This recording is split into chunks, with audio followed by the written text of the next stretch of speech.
I'm going to stand up just because I can't see this part of the room, and I want to make sure I can see everybody. As I mentioned earlier, I'm David LeDuc. I'm the Executive Director of the Bonnie J. Adario Lung Cancer Foundation.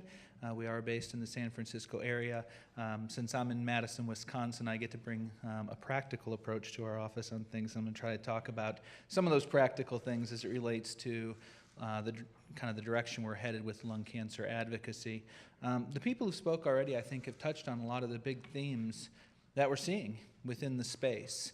Expanded collaboration. I'm so excited to see the collaborations that are taking place and see a few new folks here I'd like to have a conversation with about some things that we can do.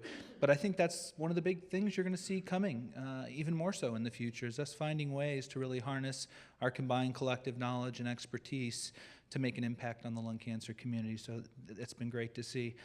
Andrea mentioned the involvement of patients. Fred had shown a pie chart that showed these kind of slices of the pie with these different genetic mutations. You can add to that, and you can include things like squamous and small cell. We can look at people by age, right? But not only can we do it from a scientific standpoint, these patients are finding each other.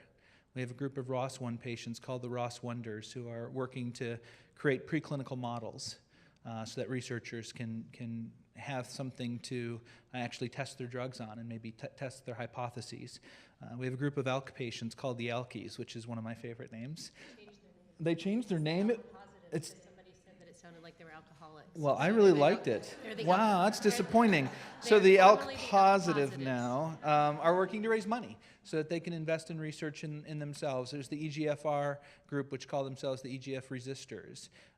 These people are coming together in new ways, and social media is one of those trends that we're seeing within the advocacy space that's really allowing this to flourish in the way that it has. And as advocacy organizations and as a community, we need to be responsive to those changing habits of our users and the people that we're involved with and the people that we're working with. And I think we're going to see more of that.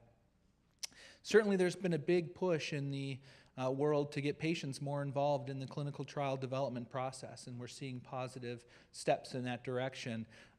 We even have a few cases where companies now have patients embedded in the trial process from beginning to end, which never happened before. That's an important step because I think we're one of the few industries that for some reason why something's being developed for who you'd consider the consumer's never asked if they need it, want it, or if it works for them or what they're really looking for. My wife worked for a marketing company where they'd spend 4 hours with a focus group about what color paper they should have for the return slips. And yet we didn't have patients involved in the process of really their healthcare and healthcare delivery and what's available to them. So I think that's a really important piece. Certainly this whole area of health informatics is changing the game in a lot of ways. We can pull out trends. We can get information in different ways. The patients can provide their information to really harness this collective knowledge, and we're going to see more of that. Patients are giving scans, so those scans can be used by people to develop better technologies. I think we're really just scratching the surface on health IT and big data, and again, as a lung cancer community, we need to be aware of those trends involved, and I think we're starting to do that, and there's some great projects that were already discussed here today that are pointing in that direction. One of the things I'm going to challenge everybody in this group to start thinking about is I think we need to have better metrics that define what we're trying to accomplish, what will be accomplished, and even if we need surrogates for those, I think it's going to be an important piece. So I'm going to give you a real practical example. We keep saying we need to increase the number of patients who are screened. I see an estimate that about 8.6 million people are currently eligible, and the estimate's around 3% of those people are currently being screened. We have a long way to go. But what's that number we need to get to have the impact that we want, and what's that impact that we want? Do we need 50% of those patients screened? 60? Ideally, we'd have 100. But what is that number? What are we driving towards? How are we going to measure the impact that we're having as advocacy groups in a way that we can report back to our funders, to our partners, and more importantly, to all of you and say, we're driving the change that we're telling you that we're driving. We talk about increasing clinical trial accrual. It's between 1% and 3%. We need a better measurement to have a more accurate figure to start from. How are we going to get that figure? We can't rely on the 5-year survival rate. That's a lagging indicator. We know things are changing. We probably have more people who are surviving 1 and 3 years. What's that number? What do we need it to get it to really have the final impact that we want? So I challenge all of us to think about the things that we talk about on the daily basis. We need more people screened. How many? What's that make a difference? Even if 100% of the people who were screened, which would be ideal, that's about 13,000 lives saved each year. It means 143 still aren't. So how are we going to impact those people too? What's that measurement going to look like? These are the challenges I put to everybody in this room to think about as we build out our plans and as we continue to communicate. It's been talked a lot about community cancer centers and 80% of patients who are treated at those. Montessa mentioned people having to be able to drive. Fred has twice mentioned Temple, Texas, and Joplin, Missouri, and Jennifer mentioned Kentucky. The truth of the matter is these people shouldn't have to travel. They shouldn't have to go to an academic center to get that type of care. They just shouldn't.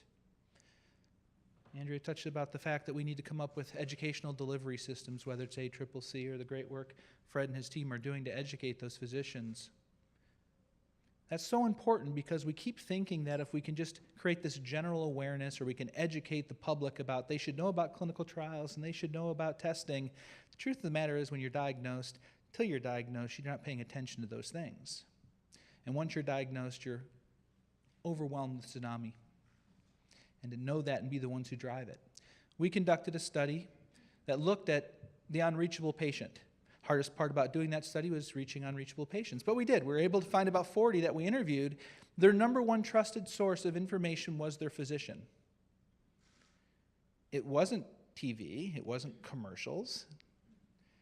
It wasn't advocacy groups. It was their physician. So if we want to change their behavior, we have to change physician behavior. The way we're going to make an impact on those other things we've been talking about today. So finally, as a lung cancer space in the future of where I think we're headed, where we're going to go, and all the great progress we're already making, is we need to figure out a way to break into the broader conversation. Fred had shown the slide early at the very beginning and thanked our sponsors, and if you noticed, it was all industry. I look forward to next year when I see IBM's name on here, or GE's name on here, still industry related. Can we do better? Can we get Nike? Can we get Home Depot?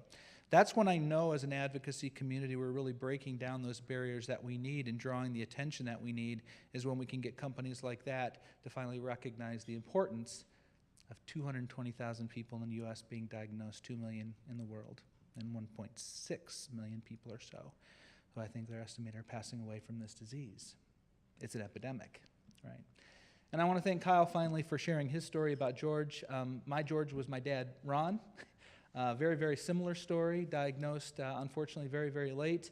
Also in December, my family waited until January to tell me and my brothers, and it was a message saying, your dad has cancer, come home. Passed away 4 months later. It's why we all do what we do. Sorry to get emotional. It's why we do what we do. It's why we need to keep improving. And I'm so proud to be a part of all these people here and be here today. And just a big thank you to all of you for participating. I look forward to seeing some of you at the rally tomorrow. And God bless all of you. Thank you.